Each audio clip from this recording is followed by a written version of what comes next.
Welcome back to the 128 KB podcast. We are back once again due to lack of popular demand. And yes, we're very sorry. We missed a week, but we were busy. And what I find hilarious is the last episode. I was like, we've never missed a week yet. Why would we miss a week? What are you on about? We never miss any. And we did. We were really busy. Something big happened. It did. We bought Xboxes and ended up playing Starfield. The two guys that have like completely not spoken about Xbox for however many years, and then we both go out and buy Xboxes and play Starfield. I don't know where to start. I don't know if to start just like gushing about Starfield. I know. Or whether I should carry my white flag of surrender, say, I was so wrong about the Xbox. But we did a whole episode on being wrong about Xbox. We did. But, you know. But just to reaffirm, I was so wrong. I went out, Andy got the Series X. Yep. And it was a bit rich for me just to try, because I wasn't sure. So I was like, I'll get the S. Because really, this is, for me, is all about Starfield. Yeah. Because I just want to play it. Yeah. Been waiting for it for ages. Let's do it. And I totally don't regret it. Yeah, I'm so glad because I knew that was the whole reason you were getting it.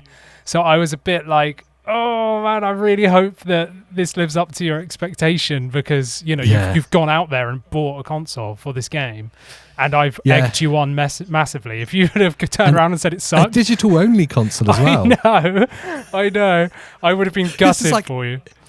Against everything that I've ever said on this show, like ever. Yeah, it really is. And in one moment of marketing, I've gone, yeah, right. and you love it. Yeah, I love it. But no, enough about the Xbox. We'll get on to, I guess, the performance, our different experiences on the different platforms in a bit. But let's just start off by saying Starfield, wow. I know. Wow. It's insane. Like, it's insane. I mean, there was everything I thought it was going to be, and then there's Starfield. Yeah. Like above it. Absolutely, yeah. I think maybe it's worth addressing at the start the negatives that we're hearing online. That was what I was thinking as well, yeah. Start with the bad stuff and then move on to the great stuff. Because before I started playing it, there was all the people that had the early access, and they were talking a lot about how disappointing it was. Played it for 10 minutes, most disappointing game ever. Yeah, great. It's boring. It's just quest fetching. It's just talking to people. Yeah, it takes too long to get into. Like, it takes like 10 hours to get like into the game. Yeah. The graphics aren't all that. You can't just fly to any planet you want. It's only 30 FPS. Loading screens. And I heard all that, and it didn't make me worried, because all of those things that they were saying, I was like, well, it's an RPG. Yes, yeah, absolutely. Yes, there's going to be lots of fetching quests. Yep. There's going to be lots of talking to people. Yep. You're playing a role. Yep. And it's all about the different people in this galaxy. And you can't fly to all the planets. I'm really happy I don't have to fly to all the planets. Yeah, me too. Yeah. It would take... I watched... someone put a clip up, some streamer put a clip up of, I tried to fly to Pluto. Saw that. In Starfield. Yep, I saw that. She did it. It took her like 16 hours or something. Yeah, I think it was 7 hours of continuous flying. Overnight streaming. To meet the JPEG that was there. Like, yeah. And what were they expecting? That it was going to be the high-res render of the whole planet? I have no idea. Inside the galaxy as well. I have no idea. But that game would be terabytes. Yeah, it would be ridiculous. It would be absolutely ridiculous. And again, it's not trying to be No Man's Sky. Do you know what I mean? This is not like like a space sim where all you do is float around and you have the odd dogfight or whatever. And I know they've expanded upon that game, but as much as I love No Man's Sky, I still find it quite boring. Like, you're talking about... No Man's Sky is Minecraft in space. Pretty much. But that game, like, screw your 10 hours to get into. You're looking like 110 hours to get into that. Yeah, easily. You know, when it came out on Switch, I got it again, right, on Switch. Yeah. And I played it probably for about 6 hours, and I hardly did anything. I hardly got anywhere, and I was bored. Like, as much as the game's great, and if you really sink time into it, it's good. This is not that. And you elaborating on what you've just said, where you said, this is an RPG, what do you expect? to take it one step further, this is a Bethesda RPG. What do you expect? Do you know what I mean? And it's unmistakably and unashamedly Bethesda in everything it does. It's exactly, all of Bethesda's games are the same with a different skin on. And that is basically what this is. Okay, you've got less open world exploring, but I actually low-key love that. We've been waiting to do a video about why we love linear games versus open world. And what's awesome about this, it treads the tightrope perfectly between being open galaxy and world and very linear. If you want to play it linear, go and talk to someone, he gives you a job, you go and do that job and come back. Absolutely. You don't have to explore at all. Yes. But also, you can go to a planet, set your own random landing spot if you wanted to, and just have a mooch around. Yeah. You can do that. Yeah. It is open to exploring. You just don't need to. Yeah, exactly. Yeah, absolutely. So it treads that balance, in my mind, it treads it perfectly. What we were going to say when we eventually do that episode of the podcast, linear versus open world, I hate the paralysis of decision with open worlds. Absolutely. It's just too much and they're often too empty. Yes, yeah. And if you have to take time away, which for most of us we do, do you know what I mean? You can't always just smash a game. Like maybe, I don't know, life happens, right? And then you come back to it in an open world. You come back to it and you're like, I have no idea what I'm doing. I don't know where I'm going. I can't remember anything. Whereas this is that great balance between both, where if you are doing quests or whatever, you know, you could jump back in and go, oh yeah, I'm on that quest. I can go over there. And even though it is like more instance-based zones, they're still large enough, but not so overwhelming that you get that paralysis. Yeah, totally. There's been a few. I'll talk about my frustrations. I've played for now. It's just shy of 20 hours. Yeah, same. Which for both of us is actually quite a lot in a 4-day period. It is a lot. Yeah, it really is for both of us, because we very rarely get really sucked into something that much. I mean, yesterday I did 6. Nice. Yeah, nice. It was good. And for those of you that are wondering, I'm actually streaming the whole thing on the other channel. Come and join me if you ever see me live. I just wanted to stream it whilst I was playing it, just as a documenting the experience. But inside that, I have come across a few, let's say, frustrations. One of them is just a learning thing. There's a lot to learn. Oh, yeah. There's so many levels to this game. Yes. And so there's some areas where I'm still like, I don't quite understand how to do that yet. I'm still completely out of my depth, 20 hours in. The star map is one. Yep, absolutely. It's still a bit, you can't travel here. So you go, well, how do I get here then? And then it's like giving you like red lines and stuff. I'm like, yeah, but I want to be able to zoom around and see then. Yep. I still find that a little confusing. The crafting system, maybe that gets explained to you later on. And I think some of these learning problems are my own doing. Yeah, okay. Because I did 4 hours of the main storyline. Yeah. And then I went, I'm just going to do side quests. Well, it's more than me. I've just been doing side quests for the entire game so far. I was like, I want to be a bounty hunter. Yeah. Let's go and hunt some pirates. Love it. So then you because it's so open in how you choose to navigate this game, you then end up exploring areas you're probably not meant to explore until much later on. Yes. Yeah. And so then you're coming across things that you probably would have learned in the main storyline by that point. But because it's so open, you're free to go and do that if you wish. Yes, yeah. Off You can go. do whatever you want, really, can't you? Yeah. Totally. Going like with that, I feel the same way.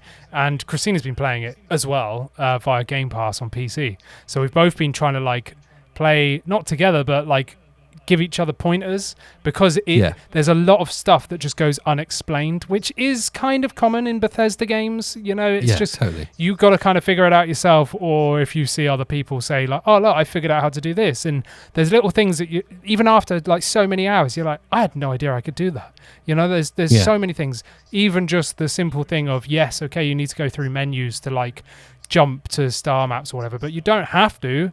If you're in the ship, you can use LB on an Xbox controller and then set your target there, and then X, I think it is, and then you're like warp there instead of using the menu. What you were saying with the star map thing of like, oh, how do I get there? And it shows the red lines. Like, go back, like just use the left stick to scroll across the map until you get to the one that you can go where it's white. And then you jump there, open the map up again, and then because you're closer, your warp drive will let you there a bit sooner. Same with like crafting, because I was like, yeah, I'm gonna like do all this to my guns and stuff. And there's so much you can do, providing you've got the materials. But then I ran into the wall of, oh, you haven't learned like the mod packs. You've got to research. Yeah, and I'm like, I want like explosive ammo and all this kind of stuff. But yeah, there's so many things that just are not explained. And even when you get up your scanner, you don't need your cutter equipped in your hot tools bar. Yep. You can just open your scanner and then it's already auto-equipped. Same with looking at points of interest that say unknown. Just look at them, press A, and then it will tell you what it is. Like that kind of stuff. The actual game problems I've come across, and this is a very Bethesda thing, they all revolve around NPCs. Yeah, I've been expecting it, and I've not ran into anything. It's really weird. So I arrived on this planet called this city on a planet called Neon, which is quite a big city. It plays an important role in the game for those that don't know. And when you very first arrive there, you witness someone getting arrested. Okay. Which ends up being a side quest if you choose it. Very Bethesda kind of, I've seen something, I can choose to do this. And that's the other thing before I get into the problem. Almost every NPC will give you a job of some kind. Pretty much, yeah. And I'll tell you what, you can tell who's going to, even if they don't approach you. If you're going to look, it will say their name. It will say a name instead of like pedestrian or whatever it might say. Yeah. And if you go speak to them, it will probably lead into something, or at least they'll have actual dialogue. Yeah, totally. But yeah, this was the first time I witnessed it. These two security guards and this prisoner went into the lift that takes you into the city. But I also wanted to get in the lift, so I got in the lift with them. And then the game kind of just went, oh, this isn't supposed to happen. And I looked around and they just disappeared. Oh, I love it. I was like, okay. The only thing like that I've seen was I got Sarah walking around with me because I accepted the first quest and then never did it. She's annoying. And so she's just, Christina hates her, but she's always with me. I went into an airlock and she's in like normal outfit, no spacesuit. I've got the spacesuit on at all times just because I can't bother. Yeah, same. Whereas Christina's there like on, off, on, off. I'm like, nah. So I'm just first person the whole time, right? Yeah, so, same. So I went into this airlock and there's Sarah there, like, just normal outfits. I'm like, she's gonna like implode in a minute. Open the next door and she just went ting, like with a spacesuit on. I was like, oh, okay, yeah, that was a bit glitchy, but that was the only thing really that I've seen in terms of like bugs or glitches, and I think that's just how it is. They don't expect you to see her do that, No. Yeah, there's a few little things like that, NPCs. When you've got they call a companion like Sarah or one of your crew, if you've hired them, following you around. They are super handy, though. I'll say this. If you have crew, when you get into one of... I always call them dungeons because it's an RPG, but you get into one of the areas... Yeah. And you get into like big fights, your companion's really handy in a fight. Yes. They've done that very well. They're not just useless, but they will always get in the way. Yes. Yeah, they do. Always. Yeah. Is it Vasco that you start with at the very beginning? Like the first thing you do as soon as you get the ship, he's just like you're in a firefight and he's like, hi, like he'll just walk in front and you're just Johnny Fiving it. Yeah, he is. And then you'll shoot. Hello, Andy. You'll shoot and it will hit him and he's like, ouch, or whatever. And you're like, oh, just get out of my way, man. But there's funny things that happen with your companions while we think about it. If you shoot them too much during non-combat moments, they run away. Oh. They get angry with you and run away and don't follow you anymore. Oh. And if you commit a blatant crime... Oh, really? They'll take objection to it and stop following you. Yeah, because some choices I've made, Sarah's gone like, oh, I can't believe you're doing this or whatever, Yeah. But there was one firefight I was like in the middle of and I thought, oh, look, there's an enemy. And I was just shooting her in the head for like 2 whole clips. And I was like, that's not the enemy. Why is it not dying? Yeah. But Go on. Fighting. Yep.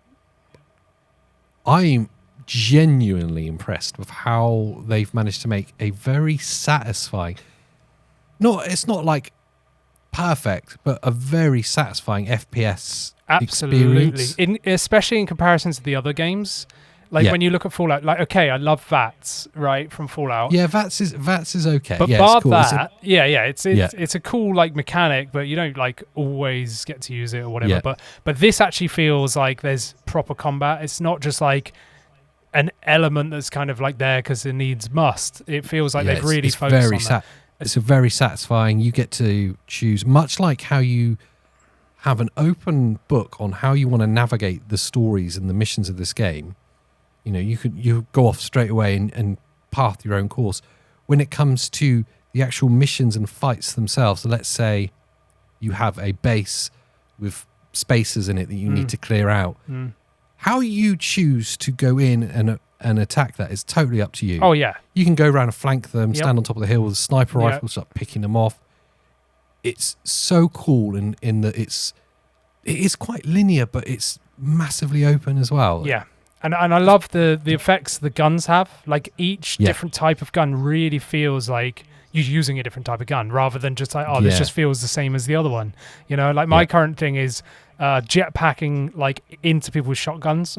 So like if there's loads of enemies, I would just like boost in the air and just land down and be like, you know, like headshot them. Or I'm like running around with this. I've got like a heat style like scope or something on a weapon. It's like an SMG or something. I don't know what it is. It's like some automatic rifle, but it shows like the heat signal. It's like got like target lock almost. So when you're shooting, it goes like Predator, you know, so you can see like AVP style. And I love that. Like, so you just, it's either the shotgun or that for me at the minute. It's one of those two. Yeah, there's some just amazing weapons, and I know that I've not even scratched the surface on what's going to be available. You find them on the walls as well. It's not just because like you're looking around on the floor for like looting everything because I'm a sucker for just taking everything I can. And then one day, like I looked up and there was like a legendary or something or a rare, like with some ammo just stuck in the wall, like on the wall. It's like, oh, what? Like so, grabbed that, but ammo for that one is scarce. There's been a lot of. I say a lot of. I've seen some complaining about the incumbency model. Right, okay. I don't know if you call it that mechanic, the incumbency mechanic. Okay. The amount you can carry before you no longer are able to walk or you run out of oxygen. And I was talking about this in the stream the other night. It's like, it is frustrating, but it's supposed to be frustrating. But there's also ways around it. Yeah, well, there is, yes. But you start off, and like anyone, you start off scavenging everything you can because you think, I could sell that for credits even if I've got 3 of those Grindle rifles. And very quickly you learn there's ways around it. You can store it with your companion, store it on the ship. Yep. You can put it in storage at a base. Weightlifting skill as well gives you boost. Yeah. Or you just choose what you pick up. Absolutely, yeah. You can't just gather everything. And anyone that's played any Bethesda game previously knows this. You know, like, because this is not new. This is, most things in this game have just picked from the other games, you know, and elaborated upon. So I went into this fully knowing that, even though right at the beginning I did start pinching everything. And then I was like, hang on, I need to rein this in because otherwise I'm not going to be able to like go anywhere. I don't need 5 rescue axes. Yeah, exactly. Yeah, I try not to. My issue at the minute is stealing or taking contraband stuff that I find. So, you know, like banned items or whatever. So, you know, when you get scanned by a planet before you land, they say scanning for contraband, and you can get through it, but if you don't, then they'll take it off you and you'll get put in prison or whatever, you know. And I keep finding it just in caves and stuff, and it's like, this is worth 30,000 credits. I'm like, oh sweet, like I'll have that. And now I've got like all this contraband on me, and I'm scared of like, what planet am I going to go to? Because do you know what I mean? Because I don't know what to do. I've not figured out where I go to sell it. Have you got into actual trouble yet?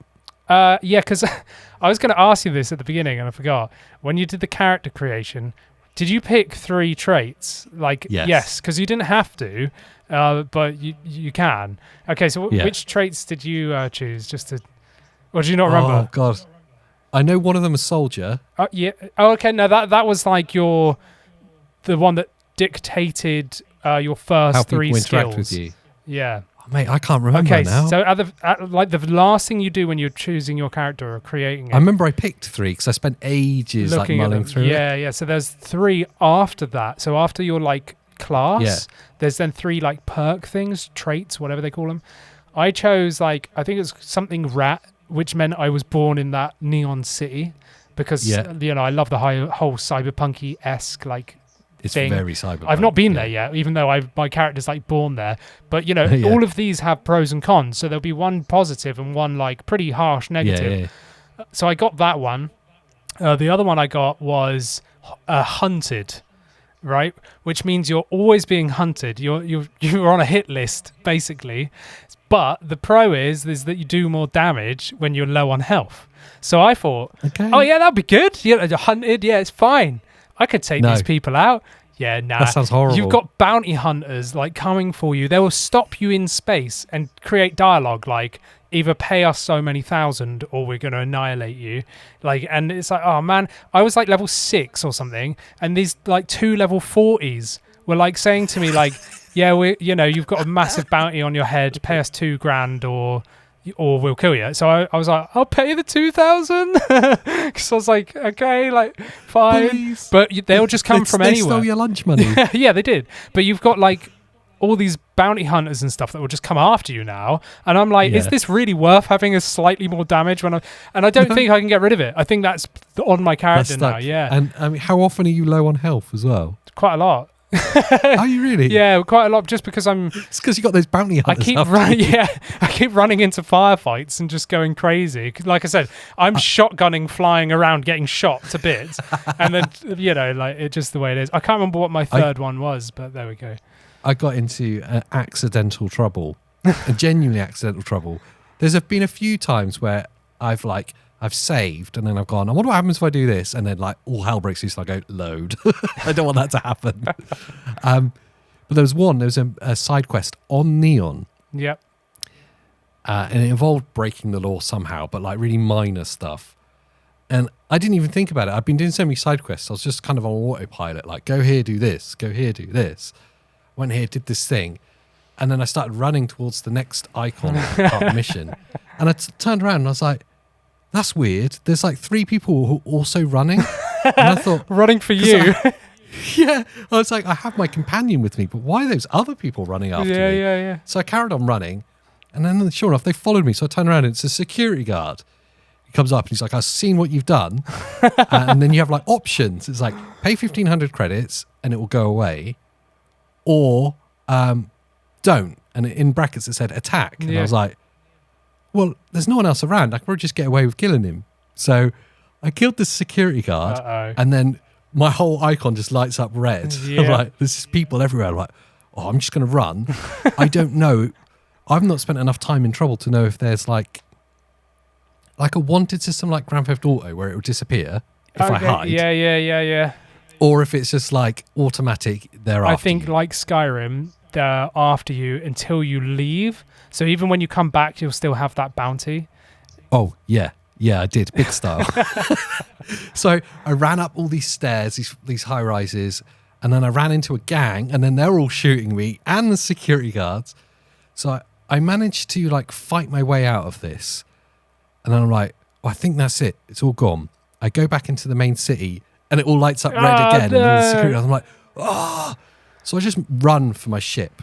You can't fast travel whilst enemies are nearby. Nope. So you can't just jump out of this. So I managed to get it, and the security guards are just shooting me the whole way. And I managed to get on my ship and take off. I'm like, well, I don't know what happens now. And I was on stream, and there's someone in the comments going, you have to, if you're going to want to go back there, they will just kill you now. Yeah. Or you go to another planet, and there's a bounty machine, and you can clear it off. Yes. 18,000 credits. What? Did you pay it or did you just leave it? I paid it. So I know enough of the game to know that place is really important later on. So I'm going to have to go back there. Savage. Yeah, I thought I was hard done by paying 2,000 to a bounty hunter, but 18 grand. So the moral of the story is don't kill security guards. Yeah. Choose wisely. Yeah, that's it. Yeah. See, I spent a good probably 6 hours in New Atlantis. Literally, as soon as I started the game, I got to New Atlantis, and I did not leave. Like, I went around everything I could, got every quest I could, did everything I could. Like, even the quests where I didn't have a digipick, and that quest required me to go and like pick a lock or something. I just went, okay, I'll come back to that in a minute. Went and did something else until I found one. And I was just there for ages until I cleared as many of them as I could. And then was like, okay, now I can like leave. But yeah, the first play that I did, I was just there. And that was it. The digipick thing's an interesting level to the game. Just as soon as I think I've really cracked it, then I come across a lock that I'm like, yep, I can't unlock this. I don't understand why I can't unlock it. I guess some are just too difficult. See, I've seen online someone saying that if you get the right lineup, the ring will go blue to indicate that that's the one that you need to use. But I went through every one of mine, and it didn't show that. But I've seen videos of it going blue for some people. So whether or not it's like an accessibility thing in the settings, it might be something in the skill tree. Maybe, yeah, that's probably more like it. But I was like, what? I wasted like 5 digipicks on something, and I could not do it. And I was like, right, I'm leaving. Christina was like, oh, let me have a look. I was like, no, you're just going to waste my stuff. She did it first try. I was like, what? I was like, what are you doing? So yeah, that really annoyed me. There's some that I've just breezed through and I'm like, oh, sweet. Yeah, same. It's a bit like the persuasion mechanic as well. Yes. There's been moments where I've just breezed through the persuasion and gone, oh, I think I've got it now. I just have to kind of listen to their tone and what they respond to. And other times I've just failed miserably. It depends on the person, doesn't it? It really does. Yeah. It really does. But yeah, there's so much. All of that plays to how deep it is. And we've not even touched on what is my favourite part of the game. Okay. That doesn't happen enough for my liking. Okay. What's that? That's dogfighting. Yes. Okay. Yeah. I love it. It is good. There's been a couple of side quests where it's just been all dogfighting. You've got to go to clear out these spaces in orbit of these planets. I had one, and I had to abandon it. Like, I'm going to come back later because I just kept getting annihilated. My ship's not like upgraded enough, and the dogfights, like, there was always 3 on me. I could clear 2. Always 3. I could clear the 2 of them, and then after that was it. Like, I was just blowing up. I think there's some knacks to it, but I'm not going to ruin it because it's all about exploring those things yourself, isn't it? Yeah, absolutely. Yeah. But I just love them. I think it's such a cool feature, such a fun part of the game, and I guess it's fun because it doesn't happen as much as the FPS combat. But I feel like these kind of experiences just happen.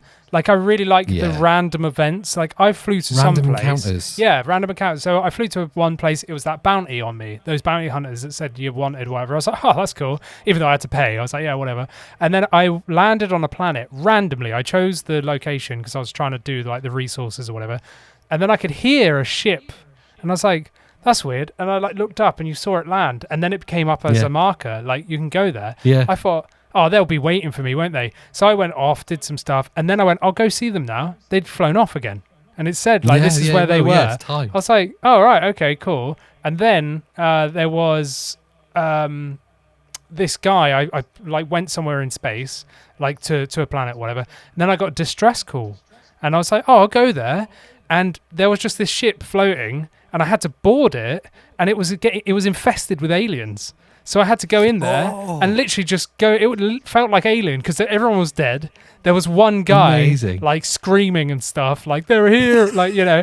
And there's all these like Newt there, hiding in a air vent. She was like getting ready to pull the hatch, but yeah. So I was like, oh, this is sick. I mean, they were like weird little cockroachy crab things. It reminded me of Fallout. Like, a lot of the creatures are very Fallout-esque in my opinion, but. From what I've seen. There's a sound effect that is Fallout. Oh, okay, yeah. It's when you use a med pack. Yes. Yes. It's like, it's straight out of Fallout. Like, so every true. time. Yeah, it's so true. But yeah, there's so many levels to it. I think, to sum up, if you've been following us, this is more than Game of the Year. Like, hands down game of the year. At least for us, I would say. Absolutely. If you like RPGs, then it has to be. Yeah, and if you like anything Bethesda have ever done before, what are you doing? Why are you not playing this yet? I'll stick my neck out though. It's Bethesda's best game. Oh yeah. I would say that too. I would say that at least again. And they've me. had some hard hitters. You know? Yeah, absolutely. I mean, Skyrim's always heralded as the utmost top, and I can't deny that I absolutely love that. But this is ticking so many boxes for me, probably more so than Skyrim. And that's the other thing as well. If you love Skyrim, one of the things I loved about Skyrim was the atmosphere that it always created. The feeling, and so much of that was the music. Yes. Yeah. And the music in this is so perfectly done. It's so good, isn't it? So perfect. It's so good. From the second I opened the game, even on the game screen, I was like, this is going to be good. This is going to be good. There's moments where it's genuinely like kind of scary. Yeah. And they frame that perfectly with the sound. There's moments where it's like beautiful and wondrous and they frame it perfectly. And then there's the combination that you'll be going through something that's kind of a barren moon that's really cold, and then suddenly you're in combat, and the timing of how they bring the music in. Yeah, it is really good. The atmosphere they created with it is, I think, is the point. It's so perfectly done. Absolutely. There was a side quest I did very early on. It was like one of the first side quests I did. I don't know, it's for the Vanguard. I don't know if you've done that yet. So you land on this planet just to like go check on this colony, and there's a terramorph there. So it's basically like, I can't remember what they're called in Fallout. Why that's escaped me. In Fallout, there's like, that enemy. I can't think of what it is, and everyone knows them as like the something claw. Can't remember what it is. But anyway, it's like one of them, but worse. It's even bigger. So I landed on this thing thinking, I'm just going to check in with this colony that's not got in contact. Everyone's dead again. Again, this really felt like Alien, the movie. Yeah. Because you meet this one person, she's like, there's a terramorph. You're like, okay, what's that? And it's this like highly intelligent, massive like predator alien. And there's like a cutscene, even though you're actually there and it's not actually a cutscene. You look through a window and you see it crawl over and then like devour another creature, and it is ultra fast, crazy dark and like stuff around there. And the whole quest is to run around this area without being seen, or even if you have been seen, turn on these generators where the turrets are, lead this thing into the lights, and then like kill it. But it freaking saw me like immediately. So I had to go and turn on like 9 generators or whatever it was, with this thing coming at me at full pelt. And I was literally going, ah, like running, like trying to do it. And yeah, it was mad. And the music and stuff for that made it so tense. I genuinely felt like fear at that point. I was oh my God. And every second you turn around, it's there, like on you. Like, it was, the music framed that so well. And that was just a random side quest. And that's the thing, I haven't even done the main quest yet. I literally haven't done anything. And I'm having the best of times just doing random stuff that pops up. Random missions. I saw someone else talking about it who was positively talking about the game. And it's so, so true. You'll pick up a random side quest that ends up being a super detailed miniature story, yes, all of its own. Absolutely. That's an action-packed adventure, all of its own. It will last 2 hours. Oh, yeah. And it has nothing to do with the main game. This Terramorph one has evolved into this huge... I don't even know when it's going to end. Because I'm going all the way around the solar system or whatever, like trying to continue this storyline. And I'm loving it. Like I'm like, this is great. Yeah. So, yeah. And that's one side quest. It's mad. The amount of effort they've put in. Like, I get that people are disappointed.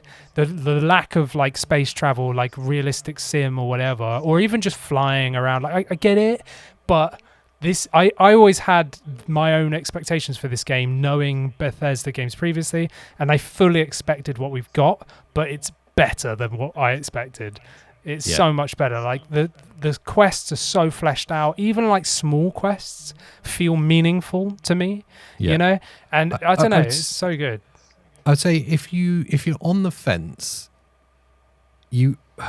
or if you've seen a little bit and you're still not sure, you have to give it 5 to 10 hours before you make your mind up. I would say 10 to 15. Yeah, I really you have. It's like, in my mind, again, I was talking about this in the live stream. it's like a really good album. The first time you listen to it, you're not sure. Yeah. But they're the ones that stick with you forever and end up being like your all-time favorites. Yeah. This is very much, it's a slow burn. Yes. But once it gets its hook stuck in you, it's very much stuck in you. Absolutely. And that's the thing, was where I saw reviews, I think it was like IGN and other people were saying, oh, it takes like 10 hours to start. It's like, it's an RPG. Do you know what I mean? Like, of course it's going to take 10 hours to start. It's not a 20-hour game. This could be hundreds of hours, like, effectively. And in an age where games are getting shorter and easier, isn't it amazing to have a game that's this large? This is easy. If I spend less than 150 hours on this to get to where I'm happy to call it completed, I'd be very surprised. Yeah, me too. Yeah, me too. This is... If you were going to keep playing it, it's a couple of 100 hours easily. I reckon so. Yeah, just for the sheer amount of content and like learning of different mechanics and stuff that they don't tell you anything about. And I love that because I'm always finding something new out. And Christina said to me, it's kind of annoying that we've got to learn all this stuff. I was like, yeah, but imagine the tutorial. If it told you everything you could do, you'd just be skipping through it. Like, you'd be there forever. Yeah, you would be there forever. So I kind of like figuring random stuff out as I go. But yeah, I guess the final part really is, and this we've got a unique perspective on this, is the performance in different platforms. Yes. Yeah. Obviously, I'm playing it on Series S. Yep. You've got it on the X. Yep. And Christina's playing it on Game Pass PC. Yes. Yeah. Excuse me. So there's 3 very different systems and how they cope with it. On the S, I've noticed there's been a couple of frame drops in certain moments. Not a lot and not enough to remove me from the immersion. Yeah. But noticeable. Like when it happens, you're like, oh, that was a bit janky. Yep. And I'll say the other thing with the S, the actual console gets very hot playing this game. Oh, does it? Have you gone over and like felt it? Yeah. Yeah. The first 5 hours I played it, I did 5 hours through the first tutorials and stuff, and then I called it a day, switched it off, and I leaned over to turn the TV off. I was like, whoa, that's heat hot coming off that. Yeah. Hot to touch. Yeah. That doesn't surprise me, though, to be fair. It's chugging through a huge amount of processing for that game. Yeah, exactly, yeah. But apart from those few moments of frame drops, and they're so infrequent that they're noticeable. Do you know what I mean? Yeah. When they happen, you're like, oh, that's weird. That doesn't really happen. I've been genuinely surprised at how well such a small and cheap computer can run that. Yeah, and how's the graphics look on the S? Amazing. Yeah, because from what I saw when you were streaming it, and I'm watching like a compressed video, I was like, this looks amazing. It looks amazing. Very like much the same as the X. I guess with the graphics, there's a couple of slightly lower poly moments. Stuff like the sequences when the ship lands or takes off. Mm-hmm. Like there's some textures there and you're like, that's a bit questionable. Yeah. But to be honest, now I'm so far into playing it, when any of those kind of loading renders happen, that's my moment to have a sip of my drink and look away. Yeah. I don't particularly, I'm not really paying attention in that moment anymore. Yeah, I get you. Yeah. I'm playing it on a 4K telly. I've got a 4K telly now. Oh, yeah. Yeah, and it looks fantastic. Yeah. Really does. Yeah, really, I'm really so fantastic. glad that it does on the S. And what a feat for, like you said, a console that is essentially the cheap version, to be more accessible. And it's half the price. It literally is, yeah. Like, for them to get that running so well on that, because it sounds pretty much the same experience I'm having on the X. So on the X, obviously the resolution and stuff is going to be slightly better. Again, Digital Foundry did a deep dive between S and X, and it was very comparable. It was very, very similar. And I'd say the frame dips, I have no question that the frame dips you're having, if I went to the same place, and did the same thing, I'm having them too. Because that's the first thing I noticed was going into New Atlantis, because I was there for 5 hours, the same sort of points kept dipping.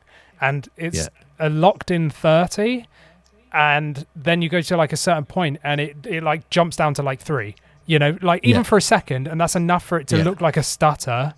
and then go like, whoa, what was that? And but then it's fine again, you know, and and it is infrequent. Go on. That's the other glitch. I knew there was one other. Sometimes when you load into, let's say you've gone up a lift, and that's a loading moment, isn't it? It renders the new room that you walk into. I've had on 3 or 4 occasions that the items in the room will just like fly off. What? I've not experienced that. No, it's such a funny bug. I've never had like, any bugs yet. It's you so know, you weird. can like pick up chairs or cups or whatever. Yeah, the physics just goes mad. Yeah, the physics, but not with everything. Just like 4 or 5 objects will just like fly across the room. Oh no, that's just ghosts. That's the haunted rooms you're entering. And you're like, whoa, what's that? Oh, okay. No, I've not had that at all. It's weird. Like after like 20 hours, I've not had anything like that. But that's because you're still in New Atlantis. Yeah, I'm still in the city. That's it. But yeah, I mean, like performance-wise goes, I expected it just to be in New Atlantis, and it's not. Like I've had dips elsewhere as well, which is kind of frustrating, considering when you're not in New Atlantis, you are in these like instance-based areas, and there's been a couple of firefights where I've like boosted somewhere and then it's dipped, and I've gone, oh, that's kind of annoying. But it's so infrequent that it then makes it noticeable, like you said, whereas it's not happening all the time to the point where it annoys me. It's more of like I wasn't expecting that. And it's in 20 hours, it's probably only happened, like ignoring New Atlantis, it's probably only happened twice, you know, which I think is pretty good.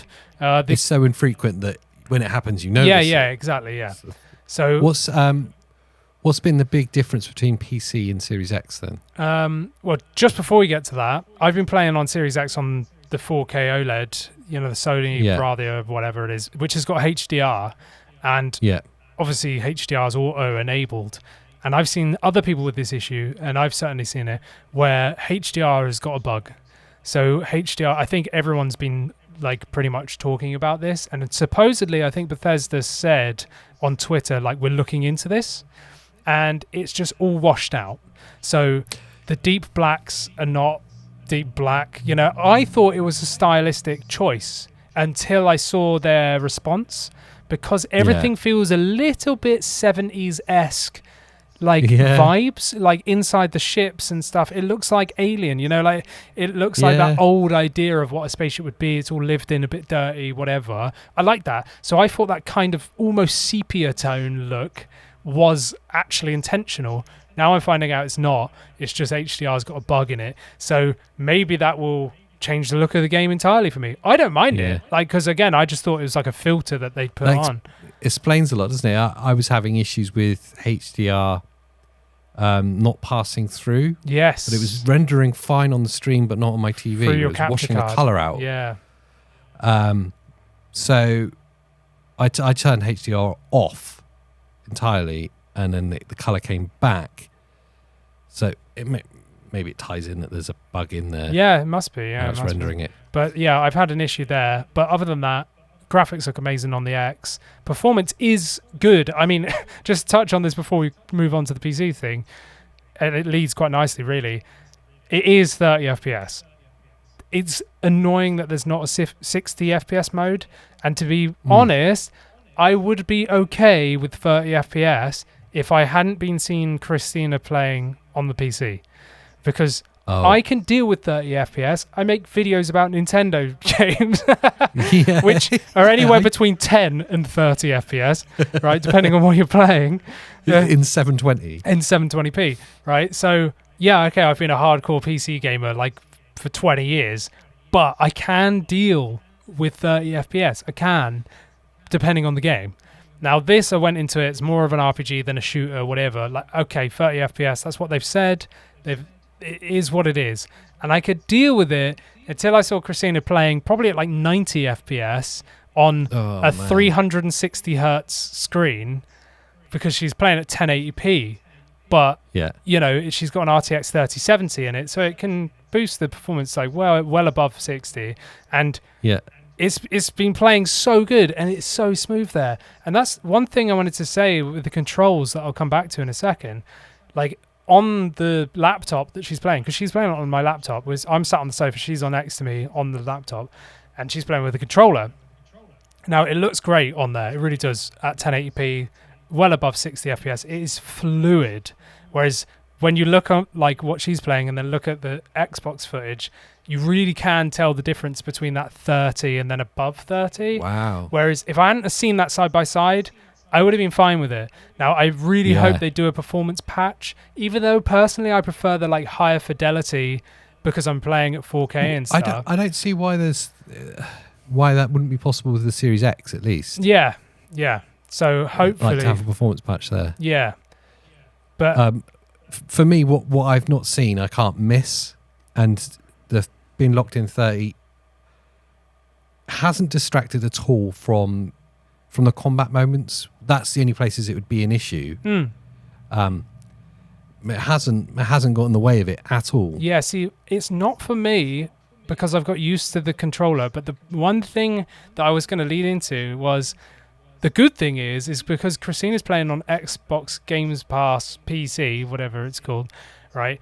She can save. It's a Play Anywhere title. So she can save on the laptop and then load the game on the Xbox and continue her save, which is really cool. Yeah. So I was, I don't know, looking after the dog or whatever, and she was like, I'm going to play on the TV. So I was like, all right, go for it. So she loaded it on the TV like initially or whatever, and she was like, oh man, the controls are horrible. And I said, what do you mean? She was like, the right stick, like aiming is like delayed. Like, so there's like a millisecond delay from when you move the stick to the action happening. And there's also acceleration on the sticks, which I absolutely hate acceleration, but you can't turn it off. So if you move the stick to the right slowly, just a bit, you'll move slowly. Yes. But then if you held the stick all the way to the right, it would slowly get faster and faster and faster and faster. So you can't really be overly precise because you can't be accurate enough because you move the stick and then it overshoots with acceleration. So that's why I've always loved PC, because you can turn all that rubbish off, right, and then be highly accurate by setting your DPI and stuff on your mouse, whereas you can't do that in this game. There is sensitivity options on the Xbox, but there's not enough control in my opinion, whereas going and seeing on PC, the PC, it, like, even though she's playing with the same controller, we sync it from the Xbox to the PC takes it immediate input. It's just a faster response, so there is some sort of controller delay there. Whether or not that's an actual issue or whether or not that's just a thing in Xbox games, like, I don't know. Before you saw the PC version or had that conversation, did you notice it in your gameplay? Yeah, I noticed it. The first thing I noticed was the delay in the right stick. You're like a proper... I test controllers, though, don't I? Like, yeah, but also you were like COD hardcore. I was, yeah, but mouse and keyboard. I'd never played on Yeah, that's what I mean. So like precision's everything. Yes. Yeah, whereas this is noticeable. And just to like sidetrack, I played Redfall with Christina on the PC, and the dead zone on that game is horrendous. That's like baked into the game. Seriously, it's horrible. Like, it's almost unplayable. Oh, wow. Almost couldn't play the game. There was a workaround by changing some of the settings, but it's still broken in my opinion. So yeah, it's a bit weird because I never expected that, but it's there. Yeah. Yeah. But other than that, I mean, we haven't even touched on shipbuilding, like making what are they called, like settlement things, your room outpost. I haven't even done that yet. Never have I. There's so many things that we could continue to go on about, even though I haven't experienced some of it. But well, and I guess that just plays to the fact that this is an RPG that's going to last you hundreds. Yeah, of I hours. really think so. Yeah. To be 20 hours into a game and not have touched, not even have touched all the mechanics of the game yet. Not at all. I feel like 50 hours in will be the end of the tutorial. Yeah, it might well be. I've just got my second ship. Oh, really? I've still got the first one. Yeah. I've still got the first one. I had to... there was this really big mission led up to it. And then right at the end, it said, collect... I'm not even going to say whose... Okay. Because it will give it away. Yeah. Collect the ship. And I was like, but all my stuff's on the other one and the crew's on there. So I had to Google, like, hang on. What happens if I get a second ship? Because it was not explained to you in any way. No, very little is. Everything just gets transferred. Okay. And you still have the other one if you want it. Yeah. You just change it at a dock. Yeah. I was like, right, okay, that makes a lot of sense. So I've just got my second ship. And it's an amazing feeling. And I have a fleet, Andy. You're going to have a fleet? Just like 20,000 ships. Yeah. I'm looking forward to changing the ship, like I am. And I did dabble with the shipbuilder. I took my ship apart, tried some things, and then ended up reverting it back to what it was originally because I was like, I ain't got enough money to make it like cool yet. And that was when I first started playing around, like right at the beginning of the game. I probably could now because I've probably got, I don't know, like 100 grand or something. I don't know. But, you know, I haven't actually dabbled in that enough. I've changed the color of it. I'm like teal and purple or something. That's surprising. One really nice thing with the game is that, yes, you need a lot of money to do a lot of stuff, but money comes really quick. Yeah. Money comes very quickly. Just do the side quests, you get loads. Yeah, you do. Yeah, you get loads, yeah. Absolutely. Yeah, I'm blown away, mate. Well, we've talked for 50 minutes. I know, and we could go on for another... We've barely even touched it. I was going to say, we could carry on and on, but yeah, I mean, for me, this is everything I wanted and more. Like, I like some of the shortcomings that people are complaining about, personally, so I'm totally fine with how kind of fast it is to fast travel around places and jump in and out of orbits. Yeah, because it just keeps it snappy to me. Keeps me engaged and having fun. I'm not having to drift around space for a million years. If I wanted to do that, I could play Eve. You know, like I don't want to do that. So, but for me, this is... They've taken what made Skyrim and Fallout great and then morphed this into the sci-fi thing that I've always wanted. And I'm so happy about it. I really am. Yeah, and I hope that everyone gives it a chance for at least 15 hours. If you're anywhere like near intrigued by this game, just get Game Pass. Just get Game Pass. Yep. It's on Game Pass. You don't need to buy the game. Try it for 1 month. Exactly. Make it your game for this month with Game Pass. Yeah. And if not, you've got 500 other games on there that you can play. That's how I did it. I just got Game Pass downloaded. It's a big download. But yeah. I mean, just leave it overnight. Absolutely. Yeah, blown away. I'm going to carry on streaming it, carry on playing it. I know you guys are going to keep playing it as well. Yeah. I might well keep playing it until the next big game comes along. I don't think I'm going to jump off it. No, I want That's how it feels. I want to stick with this now because I've got a dirty habit of playing a few hours of a game and then never playing it again. But I'm so really? I'm so engrossed in this. I don't want to stop playing it. When I'm not playing it, I'm thinking about playing it. And that very rarely happens for me nowadays. Yeah. You know? So, yeah, this has really hooked me, and I can't wait to play again. Yeah. Well, you've got half an hour. You pack up and go. If you've got to the deep end with us, do let us know what you think of Starfield. Absolutely. If you've played it or if you're thinking about it or if you hate it. Let us know why you hate it. Yes. It's an interesting topic, to be fair. It has seemed to have divided a lot of people. And of course, if you're on podcasts, do rate the podcast because it massively helps us out. Yeah. If you're on YouTube, the buttons below, hit them, press them. Oh, yes. And then once you've done that, look back up. Yes. In between our faces. And you'll see AJ playing this game live, where you can go and see a previous live, but also make sure you subscribe over on 128KB News so that you can continue to watch him play live. Yes, absolutely. And then there's probably Andy talking about something. Or both of us. Could be. Could be. Who knows? We decide later. So until the next time, we'll see you next time. Bye.